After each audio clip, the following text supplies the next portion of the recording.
the amazing Gino Montesinos, right? Is that right? Perfect. All Perfect. right.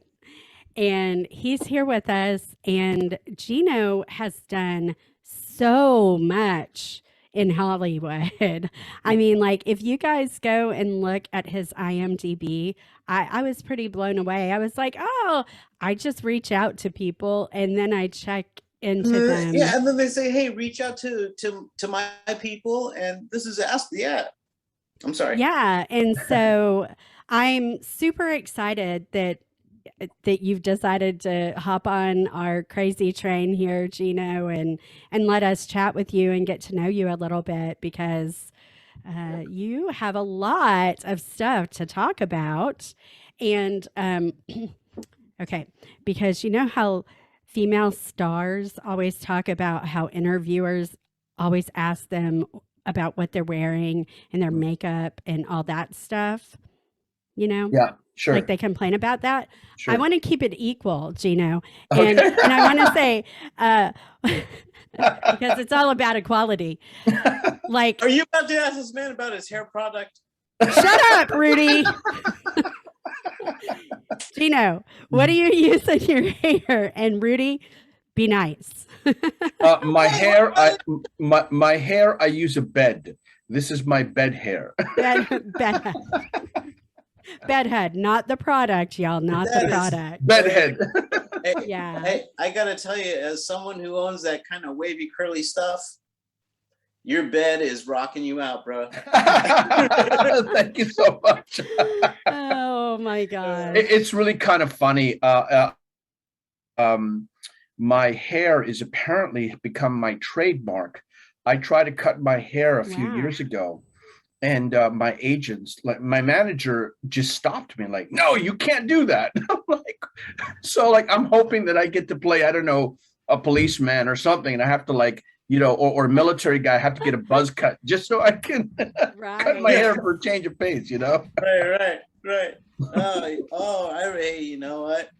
That's part of the game. That's part of the, hey, you know, the game, whatever, part of the job. You know, you sign up and you get in where you can get in, and then eventually you can do the things you want. And on the side, hey, just throw one of these and get a good hat. Yeah. Yeah, no, I definitely have those. I definitely have those slick back looks for sure. For sure. Sorry, guys. I was having some technical difficulty there for a minute. I got this one on the internet. Yeah, I love that hat. I like it. It does like two things. It does this thing, and then it does this thing. I love it. I got to send you guys one of my old headshots with a hat like that.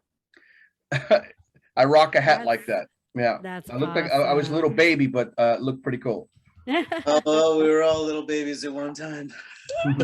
Oh, some of us still are, Rudy. Easy,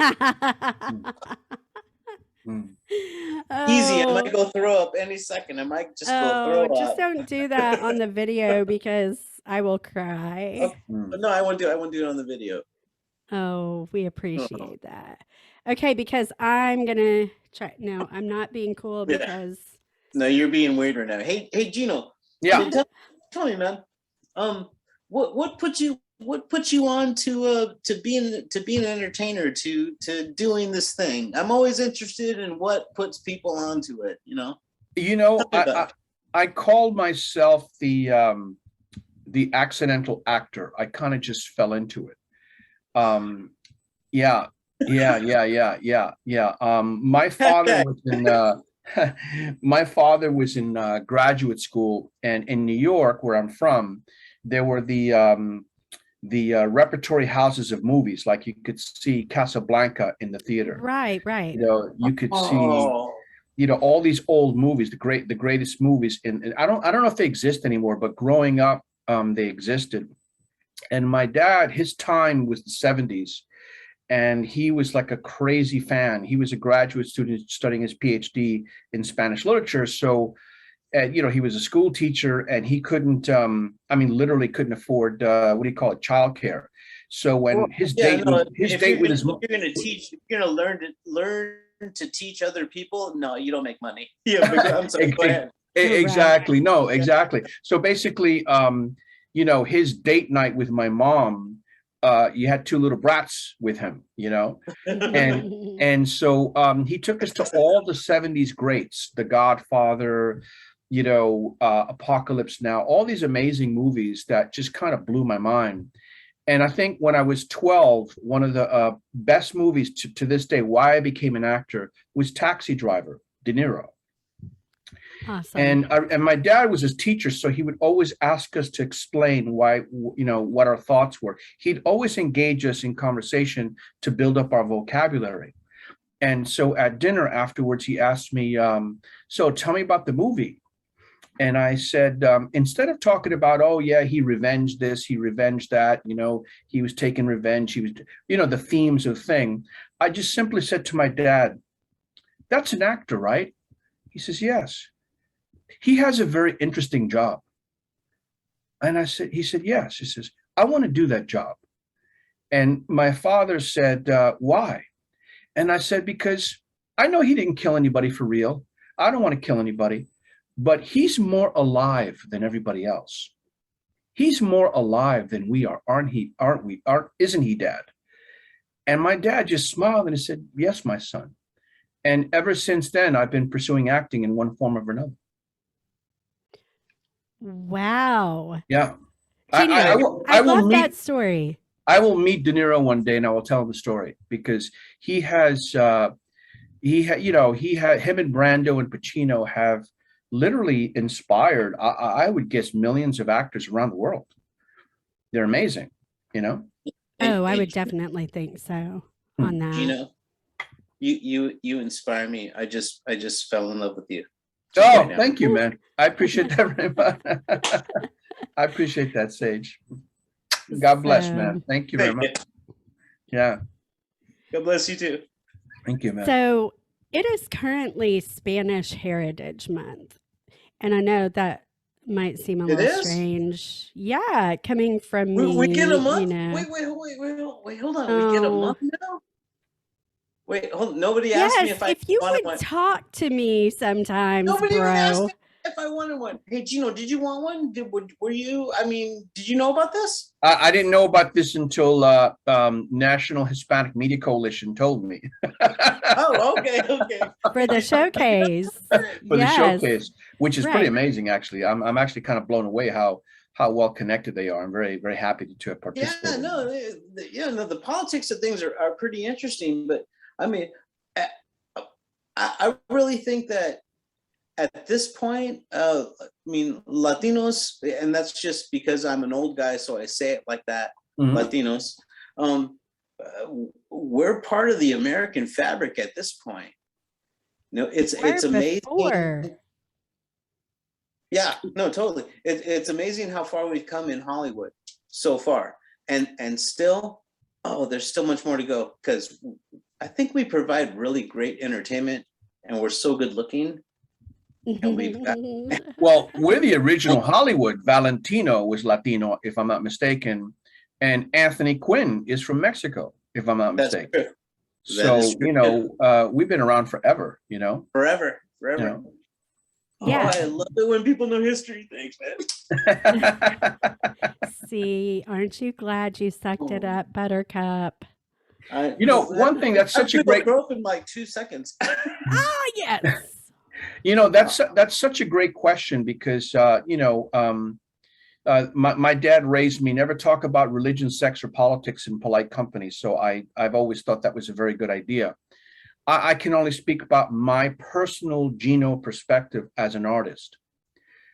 I see myself as a human being of Latino heritage. I don't see myself as a Latino. I'll tell you what I mean. When I see Denzel Washington, I don't see an African-American actor. I see Denzel Washington. As a person. I see when I see Sean Penn, another favorite of mine, they're actually on my wall. I don't see a white actor. I see Sean Penn. When I saw Crouching Tiger, Hidden Dragon in Chinese, I love that movie. exactly in Chinese. Mm-hmm. I didn't see a Chinese movie. I just saw these heroes trying to win and, you know, and not get killed. Mm-hmm. I'm interested in the universality of the human experience. That's what I'm into. Yeah. And, you know, and people, if they want to focus on race and gender and other things, I absolutely defend to the death their First Amendment constitutional right to do that. No problem at all. I personally, this is simply my opinion, believe, because I came up with, you know, this kind of, I may be the first or second generation of, like, you know, racial stuff, you know, like sort of understanding race and context. Growing up in your environment. Exactly. I came to the conclusion that I lessen myself when I focus on race. Personally, this is just what I believe. I think that applies across the board. And I brought up the Spanish Heritage Month because, well, one, to mention the showcase, but also to bring up a point, or to make a point really for myself. We hear the word appropriation quite a bit these days. Mm-hmm. And I think my co-host will attest to this for me, but I am a person who likes to study other, other demographics, Spanish heritage, African American heritage. I like to know the history, and I'd like to know what makes something what it is, and the rich cultural diversity that goes into making us human. Like, of course, we're going to have cultural influences. And I grew up in Texas. I feel like I had a lot of Latino cultural influence and experiences. And, for example, Dia de los Muertos it's a religious thing, kind of, it's specific. It's a celebration of a spiritual thing, really. Well, correct. But my point is, it shouldn't be, it's not cool to use this all the time and do sugar skulls all the time and stuff. It's a specific moment, and it has a purpose, and it's not just a media portrayed like Hallmark. It's not a Hallmark holiday for Latino culture. You know what I'm saying? But like, when I wear sugar skulls, I take it seriously, and I've done research and I've read about it, and I appreciate what it means. So, I think I just want to say that I'm not doing things in jest. I'm not trying to appropriate anything without getting the background on it first. And I feel like when people go at it with an altruistic vision and a good heart, I don't think they're doing it to, out of spite or something. I don't think so either. And I think you're honoring the culture by whatever, being influenced by it. Right. I think appropriation and being influenced by a culture are two different things. Yeah. Now, on the flip side of this argument, which I don't want to participate in, not that we're participating in. Oh, yeah. Is I think, for example, National Hispanic Media Coalition is doing extraordinary work being Latino-centric or Latinx-centric. They're opening doors. I mean, I don't care who you are. I don't care if you're Brad Pitt at, 22 years old, white dude from the Midwest, or George Clooney, white dude from Kentucky, Johnny Depp, white dude from Kentucky. Hollywood is tough for everybody. For everyone. For everybody. Oh, yeah. I mean, these white boys were stereotyped, as good-looking white boys or skinny white boys. Yeah. Everybody's stereotyped, Yeah. I don't take it personally. They got scoped through the machine just like everybody else does. Exactly. Yeah. And you have to know how to navigate through it and find your uniqueness. And so, organizations like National Hispanic Media Coalition, again, exercising their First Amendment right, free speech, and advocating for Latinx, representation in the media, I think it's brilliant. I absolutely think it's brilliant. My personal opinion is, if they're coming from one perspective, I believe I'm coming from another perspective, and I think together, we can make it so. For me personally, I would love to see Arabic actors portraying Latinos one day. Yes. I would love to see Latino actors portraying, I don't know, Russian. Instead of us portraying Arabic actors. Yes. Right. And the reason why let everybody do and be their thing, right? And the reason why I say that is because I learned a really interesting lesson. I'm not going to say who, an African-American actor did a movie about Harlem. And I was living in Harlem at the time, and I lived in Harlem for 8 years. And I looked at it and I was like, okay, that's. I saw a British director do a picture in Harlem. And what shocked me was that the British director was more specific. And my personal theory, this is just a theory, my observation was, I believe because the British guy was not African-American, took nothing for granted and did his research, and his production designer and his costume designer and his people did the research. So you felt you were watching a documentary. And when you saw Harlem, you were frightened because Harlem was nasty in the 70s, when this picture takes place.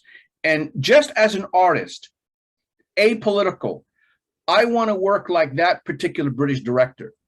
I, as a Latino, I am Colombian. I am from New York. If I'm going to play a Chicano from Texas, man, I'm going to literally fly to Texas and talk to 100 people. I may have to straighten my hair. I may, whatever the requirements for the role. You do okay with a tie down. You do okay with a tie down in Texas. What's that one? A tie it down. And you'll be fine. Okay, good. I appreciate that, man. Yeah. And anyway, so that was just for the scene with the ladies. When you let it go, just for the scene with the ladies. Wonderful, man. I will remember that. No, but my point is, that type of specific work. I mean, the Latinx culture is, 16, 17 countries. There's more than, Brazilians are as Latinx as I am. They speak Portuguese. I don't speak Portuguese. Correct. And they're very different. Oh, the market is ripe for, if anything, just faces, and they can put their language on it when they convert it. Yeah. The great Puerto Rican actor, and I think he would agree with me, the great American actor of Puerto Rican descent, Jimmy Smits, once said at a SAG-AFTRA symposium, he said this, and I agree with him. And this is what I'm saying. He says, how come when it's a Miami Cuban national commercial in Spanish, you come in with your Puerto Rican accent or your Mexican accent or your whatever Colombian accent speaking Spanish and expect to get the job? How come the British actors are from Britain and they play Texans better than we do? How come they do that and we can't? I've always remembered that. I've always remembered that. And that's what that's what I try to do. Yeah. The showcase, I'm bringing it back to the showcase for a minute, was amazing.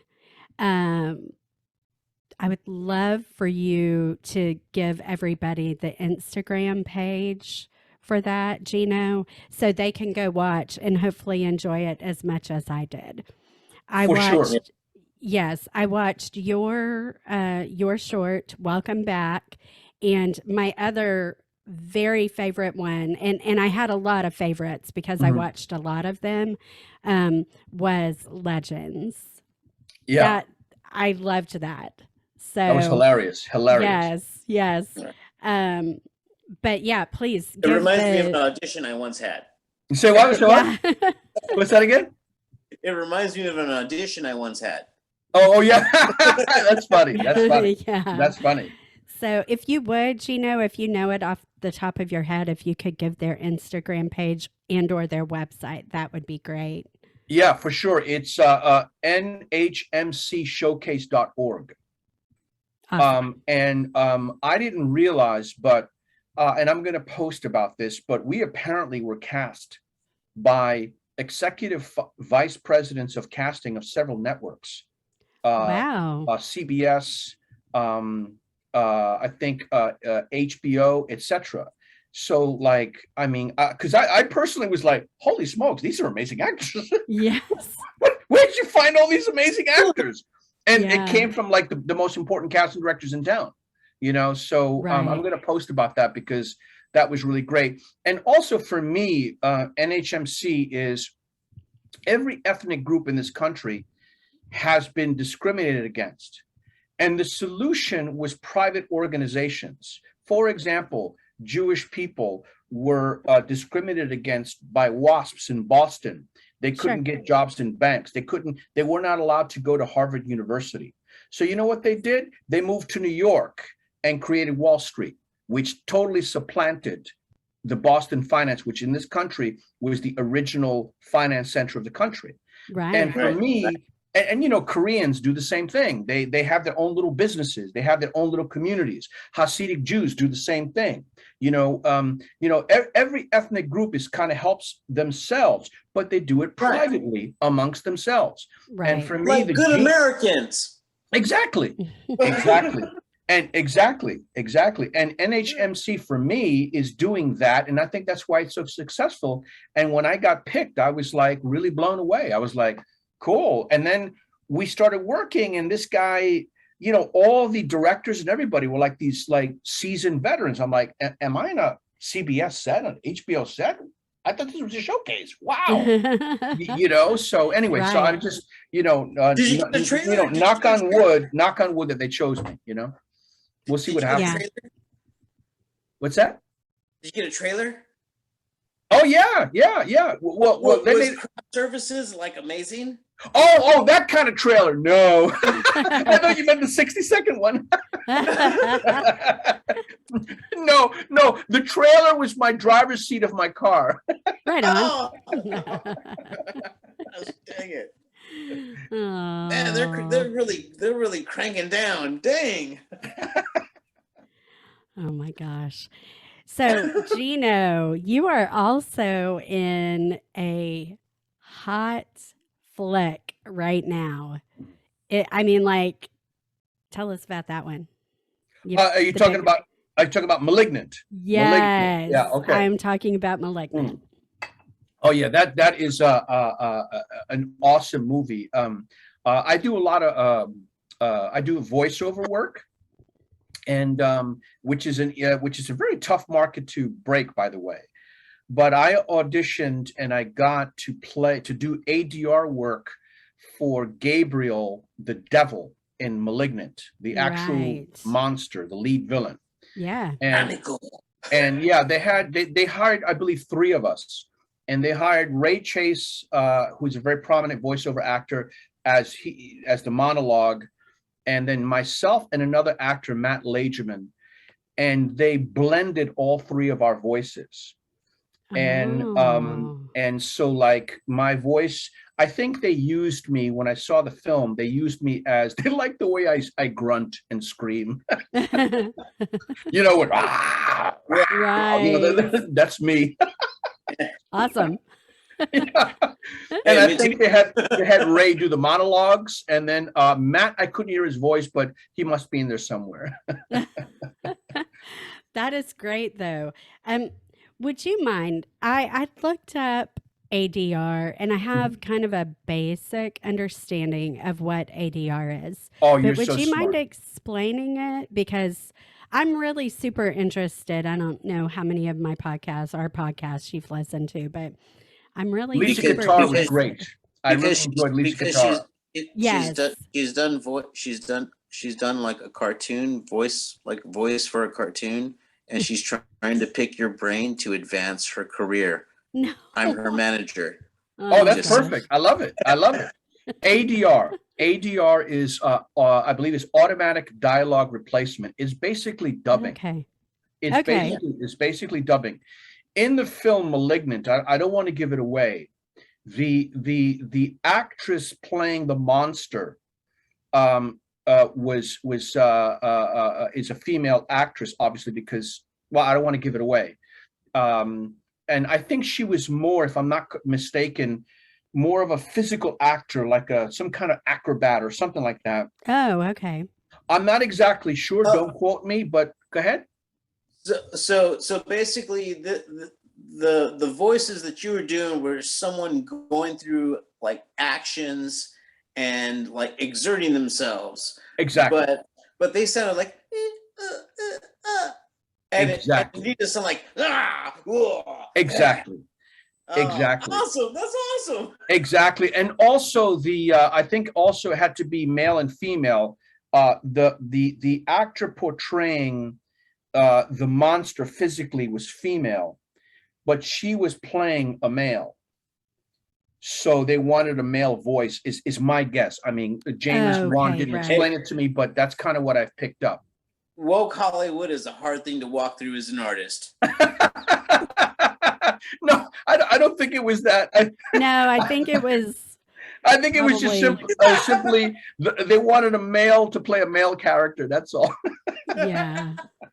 And so they hired the three of us, and they blended the three of us, and I got to work with James Wan for about 4 or 5 hours. He's a brilliant guy. I'm telling you, I learned more from him in a couple of hours than, I don't know, many classes of voiceover or acting class or whatever. I think the best place to learn is to learn from the top boys and girls who are doing it. You know? Oh, absolutely. Yeah. You know? Oh, absolutely. You go to the ones that are doing it. You go to the ones that you would look like, oh, you need an apprentice? I'll hang out and whatever you have to offer. Yeah. Exactly. Awesome. And what I learned, the specific note that I learned from James, which he helped me with, was don't try to be scary. It's scarier if you're normal. Yeah. So I was scary. I'm being scary. And what he wanted was, oh yeah, that's cool, but you know, it's scary if you just say the lines. What do you want me to say? Right, exactly. That's correct. And then I did it, and I was like giving myself goosebumps. Yeah. Like, Thank you, brother. This is like the best acting note of my career thus far. Right. You know? And I know this is definitely not even in the same ballpark, but I was a witch, like I was a kind of a witch in a haunted house. In part of a maze, and like they weren't supposed to have seen me. I was supposed to be tucked like back behind like a wall of curtains, basically. Right. But I was right at the door where they came in, and so I could hear them talking to their friends, and you know, I could hear like one guy named James. They were like, "Come on, James, it's not going to be that bad. Just come in." And so that's kind of what I did. I just did my normal voice, and I just kind of made it sound, you know, like a little edgier, like maybe more tired. But like for James, I was like, it was pretty funny.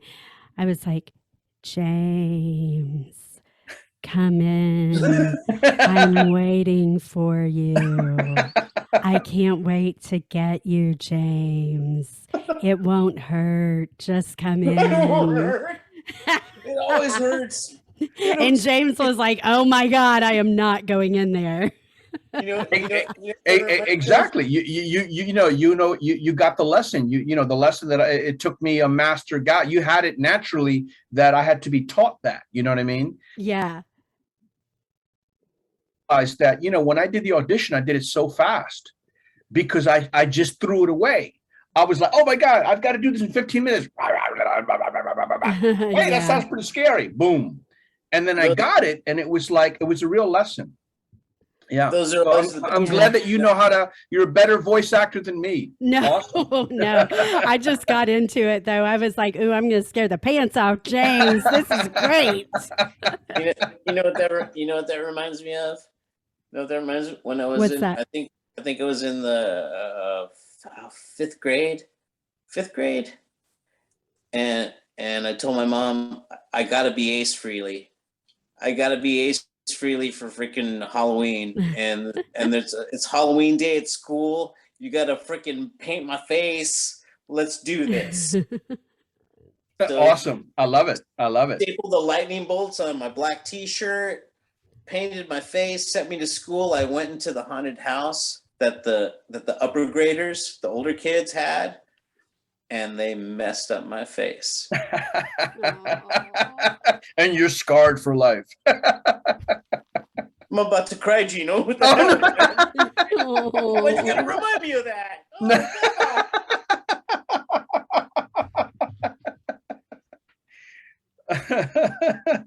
Oh my gosh. You're wild, man. You're awesome. Oh, you think decades passed and you'd be okay with it? No, they just put their hands and oh my God. I'm sorry. I misunderstood. That's horrible. Holy mackerel. They saw me walking in. You know why? Because you were fabulous, and they had to, pitch you down a neck because they were pieces of shit, basically. I was better than that. I was better than that. I was freaking Mexican Ace Frehley. Awesome. Right on. Shit. It's amazing. Call out Rodriguez. Call out Robert Rodriguez. He'd dig that. Hey. Yeah, he would. Rodriguez. Yeah. Ace Frehley. My mom stapled them on. It was... Wow. Oh. I hope you have a picture. Oh no! Wow. I want to see that if you find it. Gosh, it might be on a roll film somewhere. Old school roll of film. I love it, man. I love it. Yeah. So. Wow. Hey, Gino, thanks for bringing me there. Man, thanks for bringing me there. Yeah. Oh. You're welcome, man. Oh, all right, we're back in 2021, brother. Yeah. Whoa, take a breath. Hey. You're good. You're good. Really, I may throw up at any moment. So you've said. Oh. So Gino, do you have anything else going on right now? Yeah, man. Let's say we talked about. Oh, yes, I do. Thank you. We talked about National Hispanic Media Coalition, right? That's out. We talked about Malignant. I just posted that we're the #1 movie in IMDb. So we're the most looked up movie around the world. That's amazing. IMDb, that's like, wow, that's amazing. And box office. Sorry. That's a hot trend to be getting on. Yeah, that's awesome. That's amazing. I personally never experienced that before. And then also IMDb. No, I'm sorry. We're in the top. I think we're #2 or #3 box office wise, something like that. And what's coming out for me in October, thank you for asking, is I'm doing I believe it's a recurring guest star on a new show for Warner Media. I'm not sure where it's going to come out, TNT. I have to find out. I think it comes out October 7th. I play a trucker, a Midwestern trucker, Harlan, a Midwestern trucker, Harlan, and I get to work with David Wayne. David Wayne has won 3 Emmys for comedy. Wow. And I do my scene with him, and I work with Natalie Morales, who's got a great movie out right now about like she shot it completely on Zoom or something. Oh, that's awesome. It's really good. Yeah. And that was really, I spent a beautiful, glorious week on set in Santa Clarita, about 26 miles away, and got to work with some really cool people. That comes out October 7th. I hope the pilot goes and they keep bringing back Harlan the trucker. Harlan, the very nice trucker. That's awesome. That's really cool. Everybody needs someone to take something from one place to another. That's true. That's true. That's me. So, hey, Gino, I also saw that you were on Young and the Restless. Yes. Oh, that's a fun story. I want to hear that. That is a fun story. Hey, Gino, This I did research very good. Oh, no worries. This is for hopefully there's some actors starting out. This is classic actor starting out story. Classic.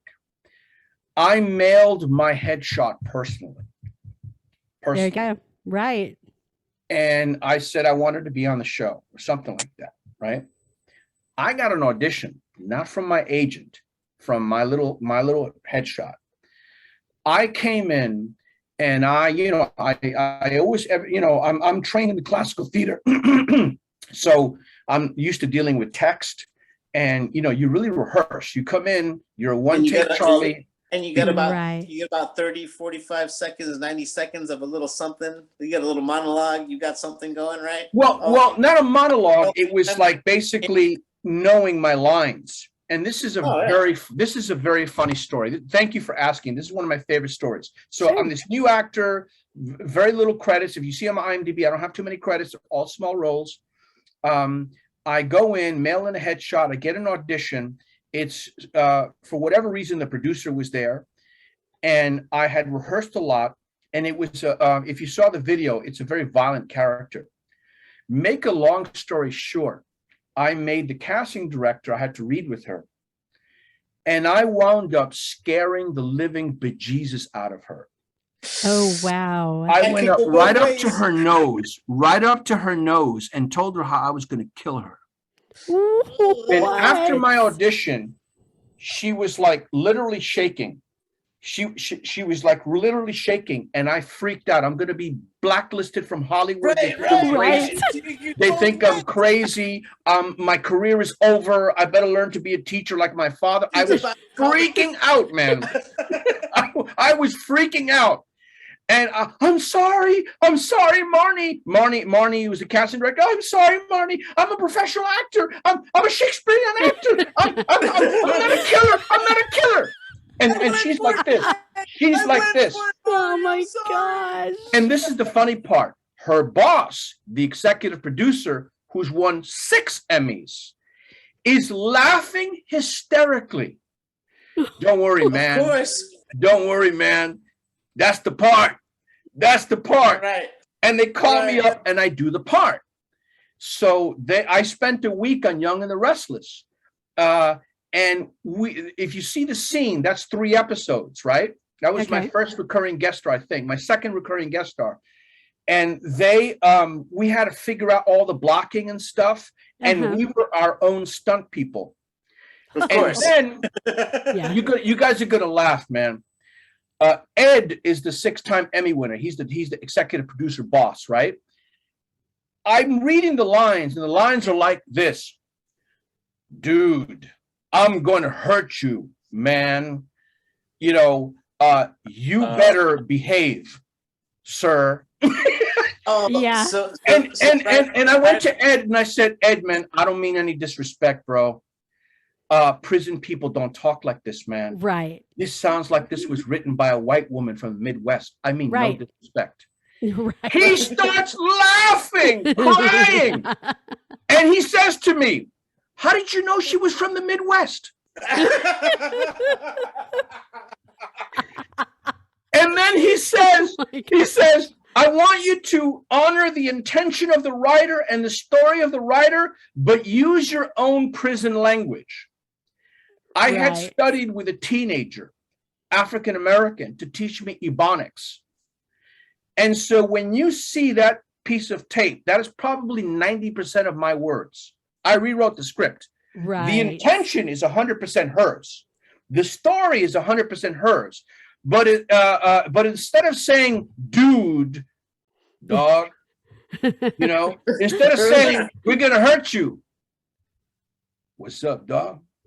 Yeah. You get a crack-a-lack on your ass. I didn't say ass because so every single, I literally every fucking noun, verb I changed. Every single one. Yeah. But it was the intention. And this is the moral of the story. The white lady came and she hugged me. She says, I'm the white woman from the Midwest. You saved my script.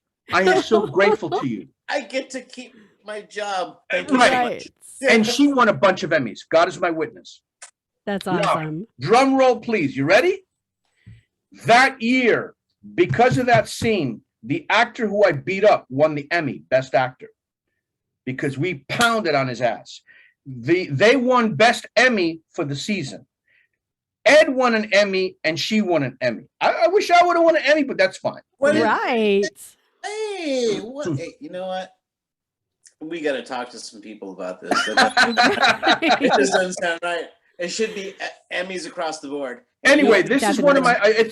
I'm sorry, I interrupted you. Forgive me. It's fine. I was saying, finish your thought, please. Finish your thought, please. Go ahead. Oh, no, just next year for the Emmy. You'll yes, get it. Yes. And to wrap up, to put a bow on this story, when I was in drama school at the American Repertory Theater, I was talked to by a professional actor who said very disrespectfully, "Don't do soaps, man. Don't trash your talent." Very snotty actor, asshole, basically. And I was in class with Jeffrey Tambor. Jeffrey Tambor. I studied with Jeff. Did you study with Jeff too? He did. Where did you study with Jeff? Early 2000, I think 2003, 2004. In California? Yeah. He's an actor, Gino. Yeah, I acted before. He was in Santa Monica at the Santa Monica. Okay, cool. Yeah. Cool. I studied with Jeff right before that. He taught me comedy. He's an amazing teacher. Well, you know, he's an incredible teacher. Yeah. Incredible. The lessons were incredible. I had to do stuff I never thought I'd ever do before, and watch other people do stuff I never thought they would do before, and watch their acting and their like craft. Just watch it kind of grow, kind of do like an amazing thing. Yeah, I'm sorry, I interrupted. I love not at all. Not at all. He brought out the best in you. He really did. And one time in a critique, after you do a scene, he gives you critique. He gives you advice. And I said something flippant like, "Yeah, fuck soap operas, man. They're bullshit, man." And he said, "Hey, what? Repeat that." I said, "Yeah, man, soap operas, man. I'm going to do Tennessee Williams, man. I'm an actor." And the critique changed. It went about attitude and bad attitude. Ooh. And he said, "I'm very sorry, sir, but I'm a Shakespearean actor too. And I've done classical theater around the United States for 15 years. And my first job was on a soap opera. Thank you very much. And I've been nominated for 7 Emmys. How about you?" Yeah, Jeff will. And my mouth dropped open. And he was so loving. He said to me, "I know you. Not your ideal. Who told you that?" And then I told him the story when I was at Harvard, at the American Repertory Theater Institute at Harvard, right, where I did my graduate school, right? And I told him the story, and he says, "Okay, Gino, that actor is wrong. You are to honor. You are to honor. I don't care if it's a local commercial for scale. Every single job that you do, every single audition that you do, you are lucky to be a working actor, sir. Man, I have never forgotten." And that work ethic that Jeffrey Tambor gave me, I brought it to that Young and the Restless scene. Jeff is my buju. I know you know what I'm talking about. Yeah. So he's my Jewish Buddha. I got it. I love it. Yeah. I love it. Oh my gosh. If I could just say, I think it's really important for the young actor, for the journeyman actor, for the superstar to honor whatever they are doing, because we are so replaceable. Oh my God. Yeah. We are so replaceable. Dime a dozen. I don't care if you're a superstar, you could be replaced like that. I don't care. True story. Like that. So every time you get to act, I recommend you be grateful. Grateful. And do it, baby. Do it. Do it. I think that is outstanding advice. Thank you. Thank you. Yeah. Thank you. So, Thank you, Gino. Yes. Thank you so much. I am so happy that I reached out to you and that you were able to fit us into your schedule. This has just been complete bliss. It's been great to talk to you. And then I could stop throwing up to be here. Yeah, because of his bossy producer. I'm like, move it. Go ahead. Yeah. Oh, I'm sorry. I was just going to say thank you again. And I was going to remind our listeners to please go on Apple Podcasts and leave us a 5-star review and give us some writing. We want to see what you have to say. And if you have any ideas for guests, reach out, give me a shout. I'm happy to listen. And Gino, do you have some social media or anything you want to shout out? Let us know where people can see you and get connected to you, because I think everybody should get connected to you, because I just got connected to you, and oh man, you're the best. Thank you, Sage. I really appreciate it. God bless you, man. Thank you. Well, the first thing I want to say is I'm very grateful to you guys for inviting me. I'm really, I loved your Lisa Katara interview.